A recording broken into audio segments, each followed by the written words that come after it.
Hello दोस्तों, brilliant academy के official YouTube channel पर आप सभी का मैं स्वागत करता हूं। मैं अरविंद सिंह आपको लेकर आया हूं पटवारी की सेकंड सीरीज एमसीक्यू की।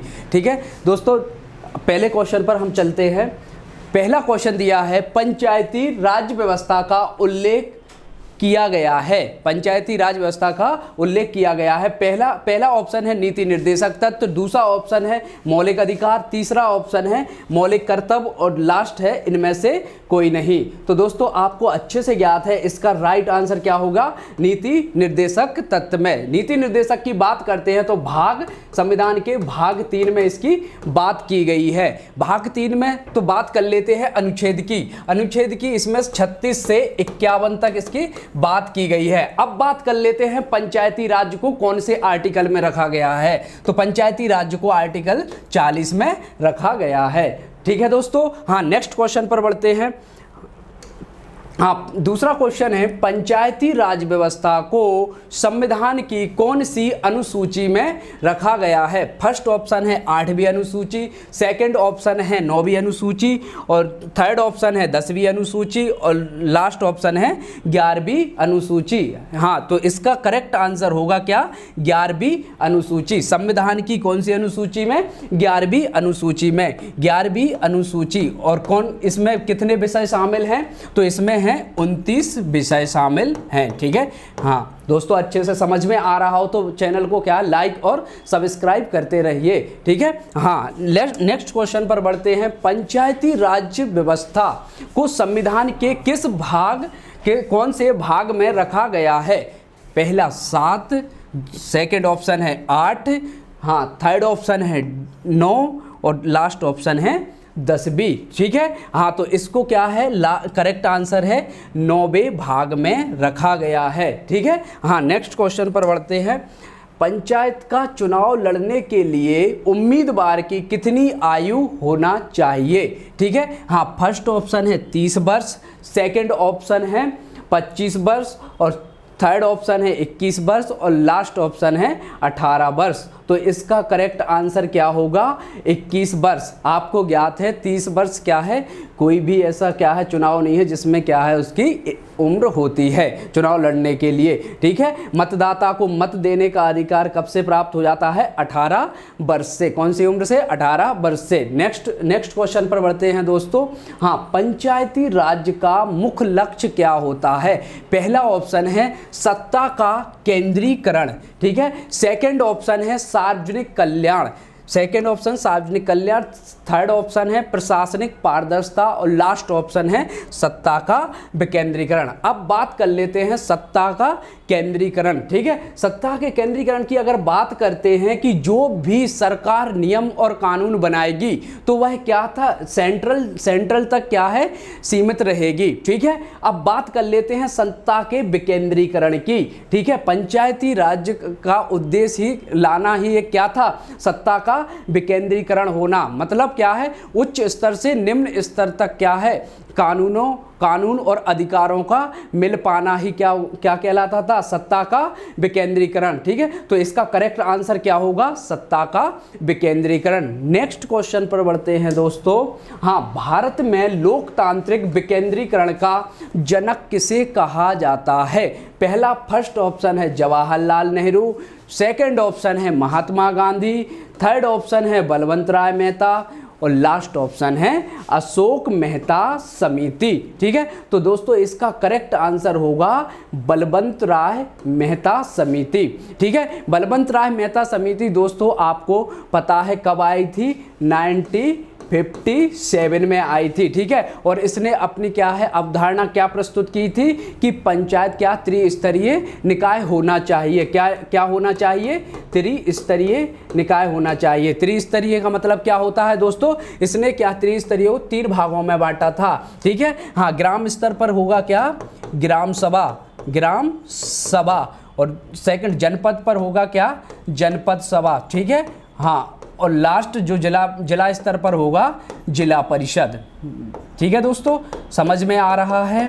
हाँ, अगर मेरा सेशन आपको अच्छा लग रहा है और अच्छे से समझ में आ रहा है तो चैनल को क्या है सब्सक्राइब और शेयर करते रहें। ठीक है, नेक्स्ट क्वेश्चन पर बढ़ते हैं दोस्तों। हाँ, प्रथम मध्य प्रदेश पंचायती राज अधिनियम कब लाया था? हाँ, वेरी इंपॉर्टेंट क्वेश्चन है और ये एग्ज़ाम में कई बार पूछ लिया है। एग्ज़ाम पटवारी का एग्ज़ाम जो 2017 में हुआ था, ठीक है। हाँ, तो इसमें 2017 में हाँ पहली शिफ्ट में पूछा गया पहला क्वेश्चन है ये। ठीक है, हाँ पहला ऑप्शन है 1956, हाँ सेकंड ऑप्शन है 1959 और थर्ड क्वेश्चन है 1962 और लास्ट है 1965। तो बात कर लेते हैं इसके सही आंसर की। तो सही आंसर है इसका 1962 में क्या लाया था? मध्य प्रदेश में प्रथम बार पंचायती राज अधिनियम लाया गया था। तब उस समय सरकार किसकी थी? तब उस समय सरकार किसकी थी? इंदिरा गांधी की। ठीक है, हाँ इंदिरा गांधी की सरकार थी। तो यह विधेयक सिर्फ ओनली कहाँ? लोकसभा में पारित हो गया था। कब हो गया था? लोकसभा में पारित हो गया था और यह क्या है? राज्यसभा में पारित नहीं हो पाया था। इसलिए क्या है, यह सही तरीके से मतलब क्या हो गया था? बिल रद्द हो गया था। ठीक है, तो दोस्तों इसका करेक्ट आंसर क्या होगा? 1962। नेक्स्ट क्वेश्चन पर बढ़ते हैं। 73वां संविधान संशोधन अधिनियम का अभी पालन करने वाला प्रथम राज्य कौन सा है?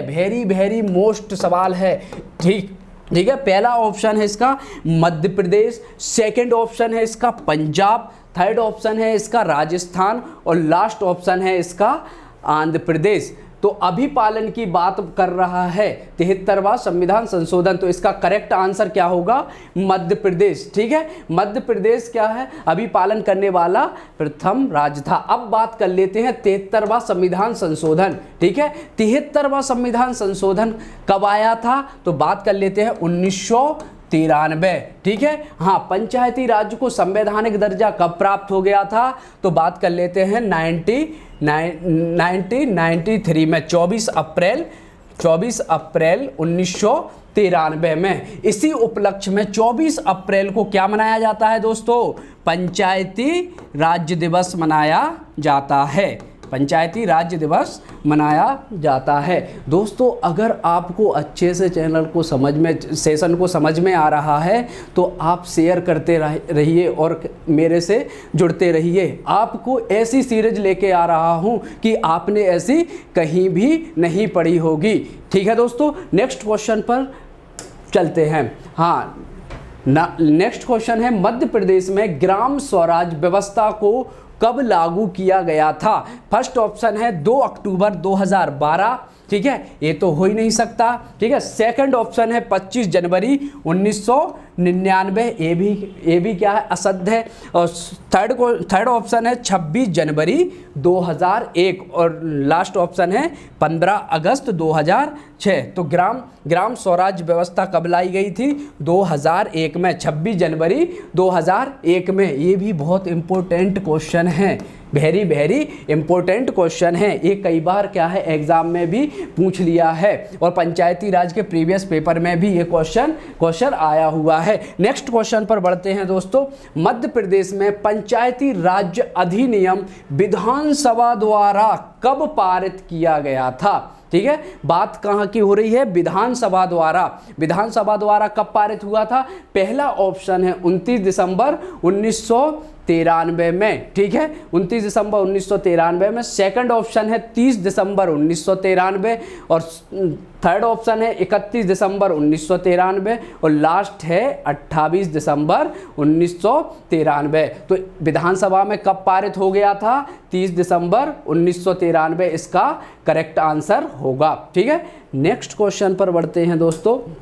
हाँ, मध्य प्रदेश की पंचायतों में महिलाओं को कितने प्रतिशत, बात क्या है प्रतिशत की, कितने प्रतिशत आरक्षण प्राप्त है, ये भी बहुत इंपॉर्टेंट है। ठीक है, जो भी क्वेश्चन मैं लेके आया हूँ ये एग्जाम के पॉइंट ऑफ व्यू से वेरी वेरी मोस्ट हैं। आप एक भी क्वेश्चन इग्नोर ना करें और स्किप ना करें, वीडियो को पूरा वीडियो देखें और क्या है दोस्तों में भी शेयर करते रहें। ठीक है, आपका सहयोग और आपकी सफलता हमारी मेहनत, ठीक है, यही रंग लाएगी। ठीक है ना, आगे आपको क्या है इसमें 20 मार्क्स का आता है पटवारी में और आपके 20 में से 20 नंबर आएंगे अगर आपने क्या है जो भी मैं सीरीज लेके आया हूं पटवारी की, अगर आपने उसके कंटिन्यू वीडियो देखे। ठीक है दोस्तों, नेक्स्ट क्वेश्चन पर बढ़ते हैं। मध्य प्रदेश की पंचायतों में महिलाओं को कितने प्रतिशत आरक्षण की बात की है? पहला ऑप्शन है 25%, सेकंड ऑप्शन है 33% और थर्ड ऑप्शन है 50% और लास्ट ऑप्शन है 60%। तो बात करते हैं कितने प्रतिशत की बात की गई है? हाँ, 50%। अब बात करते हैं कौन से संविधान संशोधन के तहत यह 50% के आरक्षण की बात की गई थी महिलाओं को, तो ये भी हम देख लेते हैं। 73वां संविधान संशोधन 1993।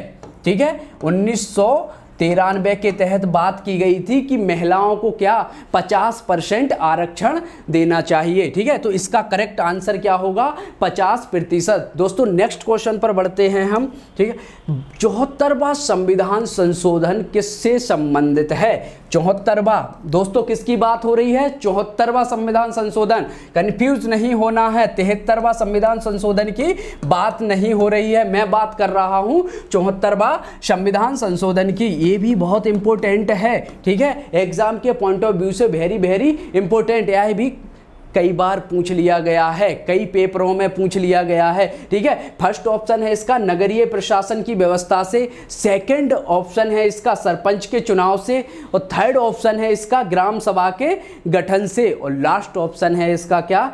पंचायती राज्य से। तो हमें अच्छे से पता है पंचायती राज्य की व्यवस्था कौन से आर्टिकल में की गई है? 73वां संविधान संशोधन। ठीक है, हाँ, और 74वें की अगर बात करते हैं तो 74वां संविधान संशोधन की बात की गई है, तो उसमें क्या बताया गया है? नगरीय प्रशासन की व्यवस्था। ठीक है, जो 74वां संविधान संशोधन 1994 में लाया गया था। ठीक है दोस्तों, हाँ, आज का सेशन अच्छे से समझ में आया हो तो इसको क्या है शेयर भी करते रहिए। ठीक है, और आप अपने दोस्तों के पास भी शेयर करिए और आप भी कंटिन्यू वीडियो देखिएगा। अगर आपका ऐसा ही सहयोग बना रहा तो आपका सिलेक्शन साथ में तो होगा ही। ठीक है, हाँ, और आपके दोस्तों का भी सिलेक्शन साथ में होगा। इसलिए क्या है लाइक बस आप ठोकते रहिए। ठीक है, हाँ, मैं आपके साथ हूँ और आप मेरे साथ हो। ठीक है, हाँ, फिर कोई टेंशन नहीं, पटवारी इस बार आर्या पार होगा। ठीक है, मतलब सिलेक्शन 100% होगा। ठीक है, हाँ, हमारी जो भी क्लासेस चल रही हैं, चाहे वो स्पेशल जीएस की हो या फिर मैथ्स का हो या फिर साइंस का हो, ठीक है, हाँ, सभी एक से एक मतलब पूरी एक्सपीरियंस फैकल्टी है। ठीक है, आपको वीडियो देखकर ही अनुभव हो रहा होगा। ठीक है, वीडियो ज़्यादा से ज़्यादा बस शेयर करते रहिए अपने ग्रुप में। ठीक है, हाँ, जिससे आपका प्यार बना रहे हमारे साथ। ठीक है, हाँ, नेक्स्ट क्वेश्चन पर बढ़ते हैं हम। हाँ, संविधान का कौन सा अनुच्छेद राज्य सरकार को ग्राम पंचायत व्यवस्थित करने का निर्देश देता है? ग्राम पंचायत को व्यवस्थित करने का निर्देश देता है। फर्स्ट ऑप्शन है अनुच्छेद 32, ओके, हाँ, सेकंड ऑप्शन है अनुच्छेद 48, हाँ, और थर्ड ऑप्शन है अनुच्छेद 40 और लास्ट ऑप्शन है क्या? अनुच्छेद 50। आपको पता है अनुच्छेद 32 में किसकी बात की गई है? यह मौलिक अधिकार से संबंधित है। क्या? मौलिक अधिकार से संबंधित है। मौलिक अधिकार से बोले तो यह पिटीशन यानी रिट से संबंधित है। रिट से संबंध है जिसमें 5 प्रकार की रिट बताई गई है। सेकंड ऑप्शन की बात कर लेते हैं तो यह किससे संबंधित है? नीति निर्देशक तत्व से। दोस्तों किससे संबंधित है? नीति निर्देशक तत्व से संबंधित है। और इसमें किसकी बात की गई है दोस्तों? पशुपालन की व्यवस्था की गई है। ठीक है, पशुपालन की व्यवस्था की गई है। अब बात कर लेते हैं नीति निर्देशक तत्व। नीति निर्देशक तत्व कहां से स्टार्ट होते हैं? 36 से 51 तक। ठीक है, अब थर्ड ऑप्शन देख लेते हैं, अनुच्छेद 40। इसमें किसकी बात की गई है कि ग्राम पंचायत को क्या, ग्राम पंचायत को व्यवस्थित करने का निर्देश कौन देता है, राज्य सरकार। तो इसका करेक्ट आंसर क्या होगा, ऑप्शन सी इसका करेक्ट आंसर होगा। ठीक है, नेक्स्ट क्वेश्चन पर बढ़ते हैं दोस्तों। हाँ, आज के लिए दोस्तों इतना ही। ठीक है, मेरा अगर सेशन आपको अच्छा लगा हो तो इसको शेयर करिए। ठीक है, अधिक से अधिक शेयर करिए तो मेरा भी मनोबल बढ़ा रहेगा और मैं आपको नेक्स्ट सीरीज में लेके आता हूँ अच्छे से अच्छे क्वेश्चन। ठीक है, इसके बाद आगे अपन कल मिलेंगे। Thank you.